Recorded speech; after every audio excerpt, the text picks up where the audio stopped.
मुख्यमंत्री भजनलाल शर्मा का करौली दौरा। कल सपोट्रा के मीन धाम नारेश्वर पहुंचेंगे सीएम। दोपहर 2:50 पर नारेश्वर धाम पहुंचेंगे सीएम।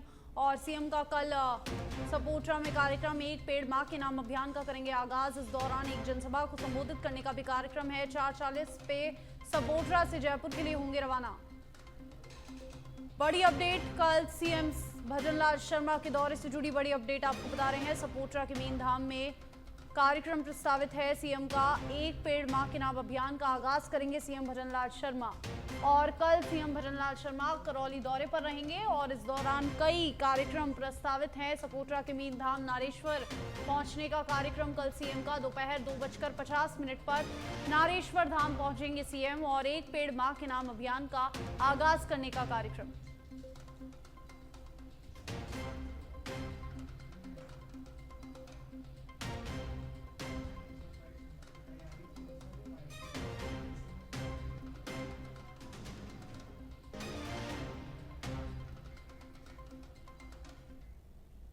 राजस्थान के यशस्वी मुख्यमंत्री श्री भजनलाल जी शर्मा जो कल हरियाली तीज पर करौली जिले की सपोट्रा विधानसभा में पधार रहे हैं और कल माननीय मुख्यमंत्री जी का वृक्षारोपण महाअभियान का जो कार्यक्रम है इसके अंतर्गत पूरे राजस्थान में सघन वृक्षारोपण किया जाएगा। उसी कड़ी में सपोट्रा के अंदर कल 6000 पौधों का वृक्षारोपण किया जाना है, जिसको लेकर पूरे करौली जिलेवासी और प्रथम बजट में जिस तरह की सौगात मिली है उसको लेकर सब लोग हर्षोल्लास में है, हर्षित है और माननीय मुख्यमंत्री जी का जोरदार स्वागत करने के लिए आतुर है। तो कल हम ये मान के चलते हैं कि लगभग 50,000 पब्लिक माननीय मुख्यमंत्री जी का स्वागत करने के लिए। उप मुख्यमंत्री दिया कुमारी ने पर्यटन, पुरातत्व और धार्मिक स्थानों का सुनियोजित विकास कार्य किए जाने के लिए कार्य योजना बनाकर काम करने के निर्देश दिए हैं। उन्होंने ये निर्देश दिए कि गुणवत्तापूर्ण कार्य के आधार पर राजस्थान में आने वाले पर्यटकों को अंतर्राष्ट्रीय स्तर की सुविधाएं उपलब्ध हो और इसे लक्षित करके ही पर्यटन विकास के कार्यों को मूर्त रूप दिया जाए। और वहीं उप मुख्यमंत्री दिया कुमारी के समक्ष सचिवालय में पर्यटन विभाग की निदेशक डॉक्टर रश्मि शर्मा के तहत आरटीडीसी के प्रबंधन निदेशक की उपस्थिति में पर्यटन यूनिट नीति 2024 के संभावित बिंदुओं सहित बजट घोषणाओं की क्रियान्विति के संबंध में प्रस्तुतिकरण दिया गया। इसी दौरान उन्होंने अधिकारियों को बेहतर काम करने के निर्देश दिए।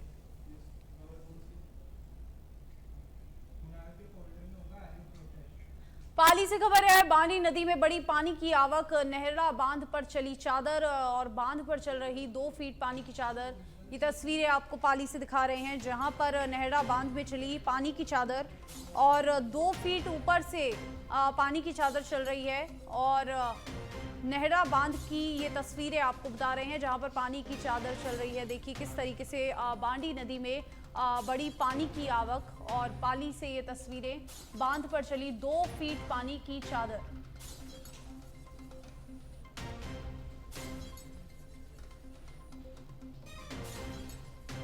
पाली से आपको ये तस्वीरें दिखा रहे हैं जहां पर नेहरा बांध में 2 फीट ऊपर से पानी की चादर चल रही है और बांडी नदी में पानी की आवक बढ़ी और नेहरा बांध पर चली पानी की चादर।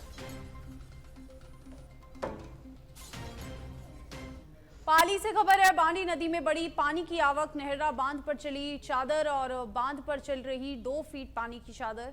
तस्वीरें हमने आपको दिखाई।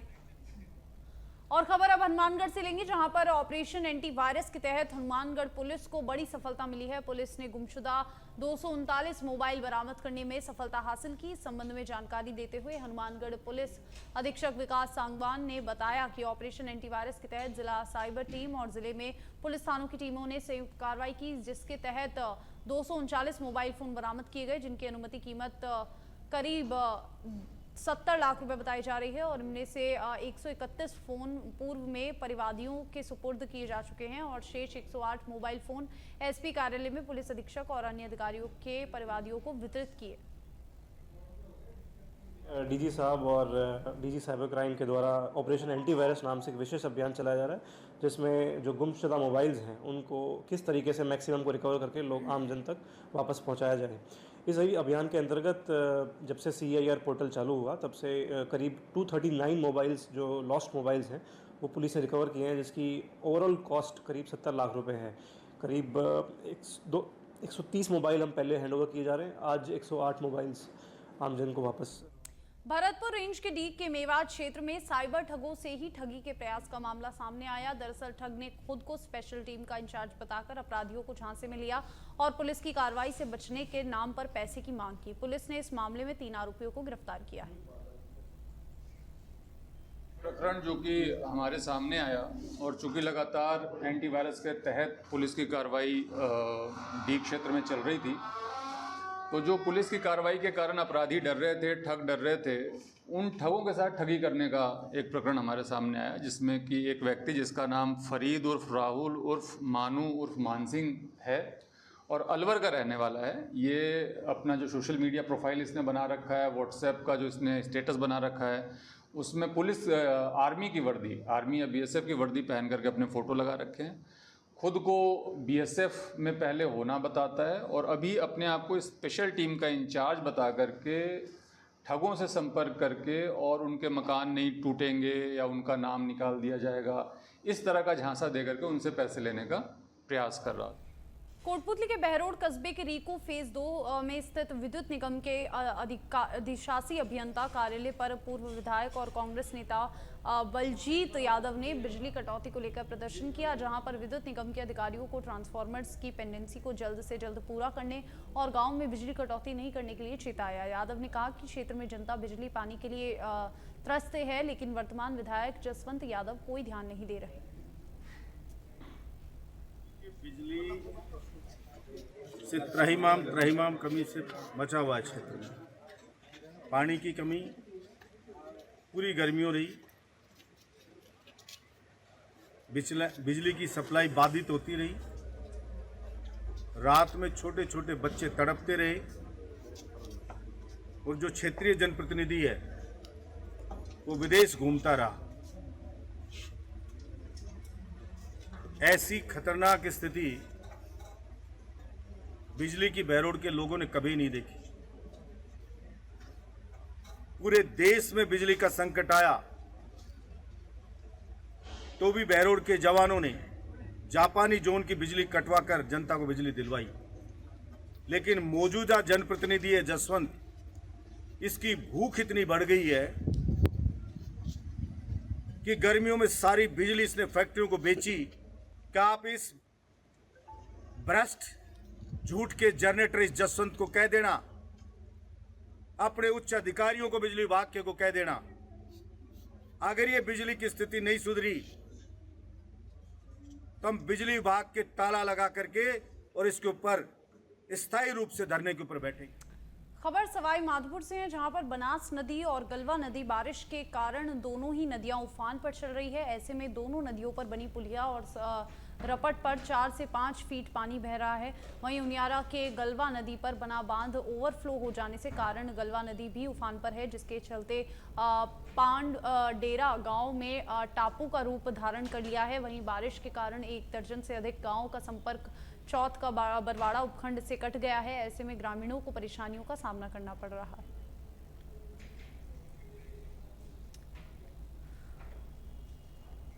हनुमानगढ़ जिला विशेष टीम के सहयोग से रावतसर पुलिस ने डोडा पोस्ट तस्करी पर बड़ी कार्रवाई की है और बोलेरो से 171 किलो डोडा पोस्ट बरामद किया। रावतसर थाना अधिकारी वेदपाल ने बताया कि पुलिस ने 22 AG रोड पर कार्रवाई करते हुए डोडा पोस्ट बरामद किया और 3 तस्करों को गिरफ्तार कर बोलेरो जीप और 1 बाइक को जब्त किया है।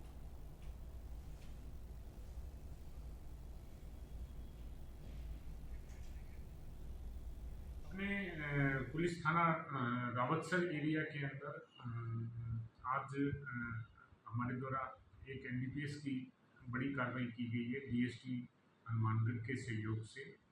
इसमें 3 लोगों को 9 कट्टे, कुल 9 कट्टे, जिसके अंदर डोडा पोस्ट, साबुत डोडा पोस्ट, जिनमें प्रत्येक में लगभग 19 किलो माल है, 9 कट्टे समेत हमने उनको दस्तयाब किए हैं।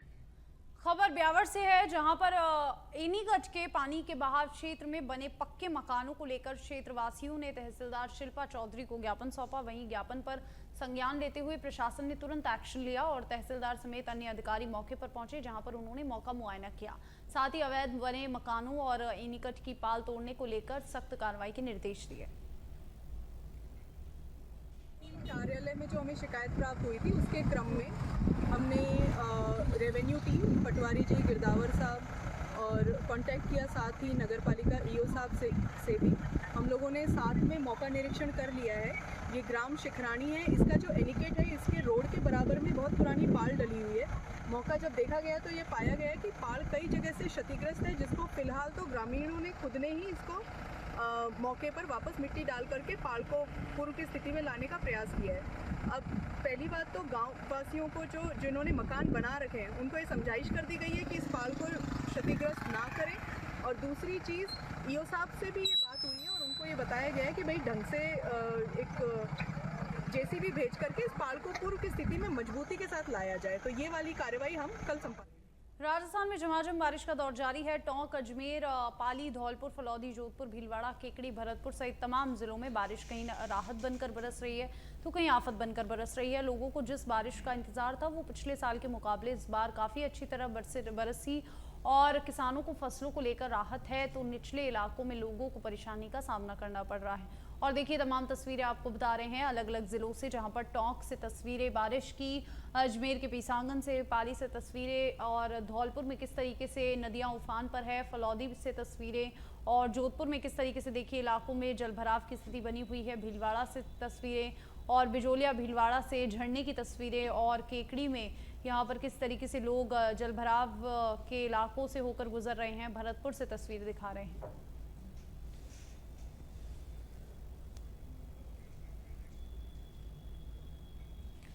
वाहनों पर हाई सिक्योरिटी रजिस्ट्रेशन प्लेट लगवाने के 5 दिन शेष बचे हैं। परिवहन विभाग की ओर से एचएसआरपी की लास्ट डेट 10 अगस्त दी गई।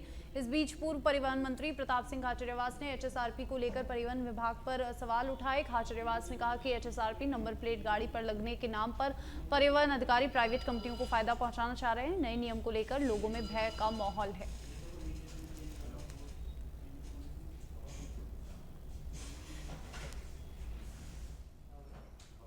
सीकर की दाता नगर पालिका के सफाई कर्मचारी पिछले 5 दिनों से हड़ताल पर हैं। आज सफाई कर्मचारियों ने नगर पालिका के सामने धरना प्रदर्शन किया। सफाई कर्मचारियों का कहना है कि 5 दिन बाद भी ना तो उपखंड प्रशासन और ना ही नगर पालिका प्रशासन हमारी मांगों को लेकर कोई ध्यान दे रहा है।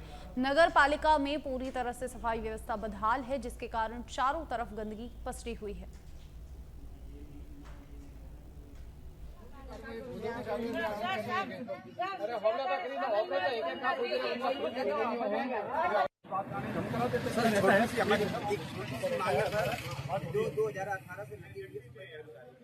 तक उसने झाड़ू नहीं पकड़ा, बस ऑफिस में घुस के रहते हैं। हमारे कास्ट वाले झाड़ू निकालते हैं, अदर कास्ट वाले मजे कर रहे हैं। मतलब क्या हमारे टोंक से खबर है। टोंक के निवाई में अवैध मादक पदार्थ अफीम के तस्कर के खिलाफ पुलिस थाना और डीएसटी टीम ने संयुक्त कार्रवाई की। करीब 15 लाख कीमत की अवैध मादक पदार्थ 3 किलोग्राम अफीम जब्त करके एक आरोपी को गिरफ्तार किया। कार्रवाई के दौरान आरोपी के कब्जे से एक मोटरसाइकिल भी जब्त की है।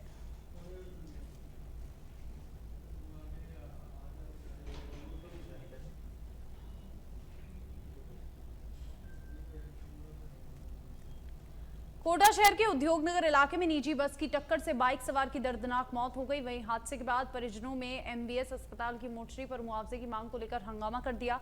आपको बता दें कि मृतक मोरपाल सब्जी बेचने का कार्य करता था और उसके परिजनों की आर्थिक स्थिति फिलहाल ठीक नहीं है। कोटा से आपको एक खबर बता रहे हैं, जहां पर शहर के उद्योग नगर इलाके में सड़क हादसा हुआ। बस की टक्कर से बाइक सवार की दर्दनाक मौत हो गई और परिवारजनों ने अस्पताल के बाहर मुआवजे की मांग को लेकर हंगामा किया। और आपको बता दें कि व्यक्ति सब्जी बेचता था और उसके परिवार की आर्थिक हालत ठीक नहीं है। राजधानी जयपुर के गढ़ किले ऐतिहासिक धरोहरें, यहाँ का वैभव और कला संस्कृति विदेशियों को आकर्षित कर रही है। साल दर साल राजस्थान आने वाले विदेशी पर्यटकों की संख्या बढ़ती जा रही है। भारत आने वालों हर 5वां पर्यटक राजस्थान आ रहा है। तीज महोत्सव को लेकर भी जयपुर के पर्यटक स्थलों को बेहतरीन तरीके से सजाया जा रहा है ताकि ज़्यादा से ज़्यादा पर्यटक उनका आनंद ले सके। और हवा महल के अंदर एक सेल्फी पॉइंट भी बनाया गया जहां के पर्यटक अपने अंदाज में फोटोग्राफी कर रहे हैं। जयपुर बहुत सिटी घुमा तो कल आया, हाँ तो आज तो अच्छा लगा घूमने के बाद। जयपुर अच्छा है, क्लीन है, अभी तक जितना भी देखा, हाँ क्लीन सिटी है। आमेर का किला देखा हमने,